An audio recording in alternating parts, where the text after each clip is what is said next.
In this case, the athlete is struggling with Patella Tendinopathy. The athlete is 19 years old and competes in cheerleading and gym-based cardio and base stretching. Some findings were that there's gradual onset of anterior knee pain over the last 6 months, pain localised in the apex of their patella, and stiffness after sitting. This is aggravated by drills and running, anything over 5 minutes, but eased by rest. Police principles. Other findings that there was a slight valgus alignment and tenderness at the patella tendon. Quadriceps and hamstrings or strength is also a 4 out of 5. Pain during inner range of quadriceps is a 3 out of 10 on the VAS scale, and they're unable to perform single leg, squat or drop jumps. The exercise I'll be carrying out for you today is the goblet squat. The goblet squat is a versatile lower body exercise that targets the quads, glutes and hamstrings. It also target the core, as well to maintain the balance by engaging the core whilst holding the dumbbell. The squat is an excellent exercise for both beginners and advanced lifters, as it can improve overall squat performance and overall strength. Do you consent for me to do this for you? Yes, I can. In this clip, I'm demonstrating how to do a goblet squat to my client, starting off with feet shoulder width apart and slightly turned out, a tight grip on the kettlebell held just out in front, and maintaining an upright posture with shoulders retracted and depressed so that the chest can remain upright and pushed out. Here I've got my client to perform the exercise.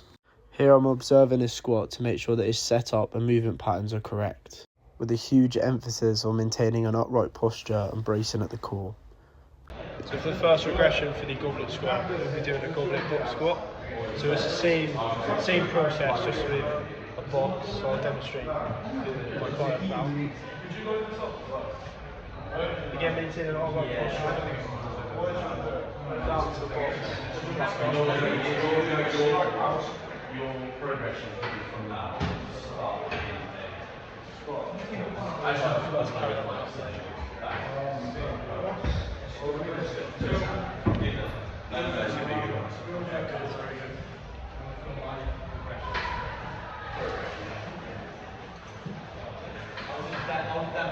Another regression would be just using a band on the thighs of the athlete instead of using a weight. This will still allow some resistance on the athlete, but take off the stress of holding the dumbbell and kettlebell out in front of them. One progression of the goblet squat, if the athlete is comfortable, is the Bulgarian split squat. So I'll demonstrate that for my athlete. Feet around shoulder width apart. Back heels into the bottom. If you have to for balance.